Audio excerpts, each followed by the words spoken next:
Un tronc de cône, c'est un cône qu'on a coupé.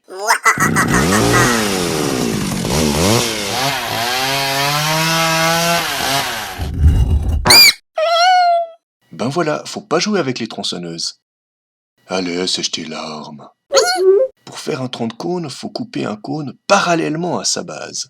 Donc l'aire du tronc de cône, c'est l'aire du grand cône moins l'aire du cône qu'on a coupé. Et on sait calculer l'aire d'un cône, c'est pi fois le rayon fois la génératrice. Pareil pour le cône qu'on a coupé, pi fois le rayon fois la génératrice. On factorise pi dans le calcul et on voit déjà comment calculer l'aire du tronc de cône. Ben non, c'est pas fini. C'est super difficile de mesurer les génératrices des cônes, alors que c'est super facile de mesurer la génératrice du tronc de cône. C'est avec cette génératrice-là qu'on aimerait faire les calculs.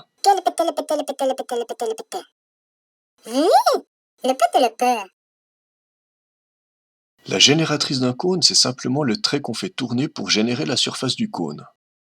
Et la génératrice du tronc de cône, c'est simplement le trait qu'on fait tourner pour générer la surface du tronc de cône. Bon, on a un début de formule, on la range dans un coin. Notre boulot maintenant, c'est de faire disparaître G1 et G2. D'abord G1, c'est simple, c'est G plus G2.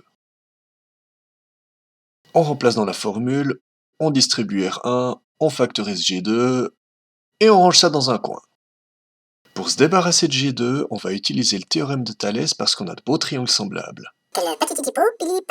Ce triangle-ci est semblable à ce triangle-là. Pour utiliser le théorème de Thalès, il ne reste plus qu'à connaître cette longueur-là. Et c'est très facile à la trouver, c'est le grand rayon moins le petit rayon. Par le théorème de Thalès, G2 sur R2 égale G sur R1 moins R2.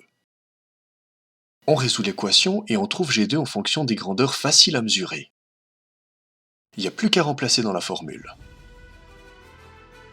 Les R1 moins R2 se simplifient, on factorise G et on obtient une formule très simple.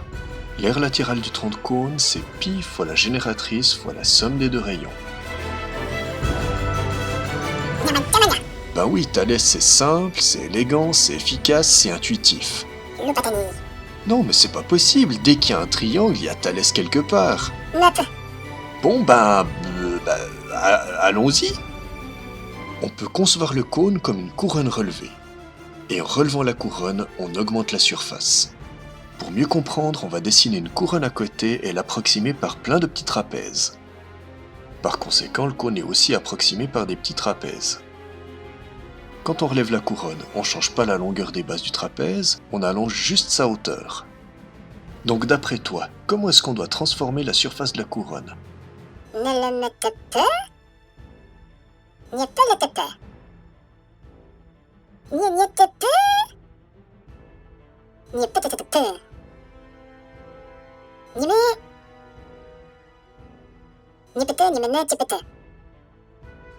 Exactement, il reste plus qu'à trouver par combien on a multiplié la hauteur.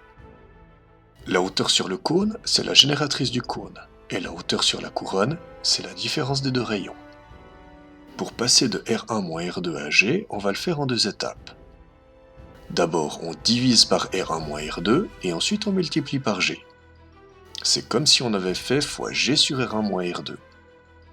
Conclusion, l'aire latérale du tronc de cône, c'est l'aire de la couronne fois G sur R1 moins R2. L'aire de la couronne, on connaît, c'est pi fois R1 carré moins R2 carré. Et là, on est bloqué, sauf si on voit le joli produit remarquable. Les R1 moins R2 se simplifient et on retrouve la formule d'avant.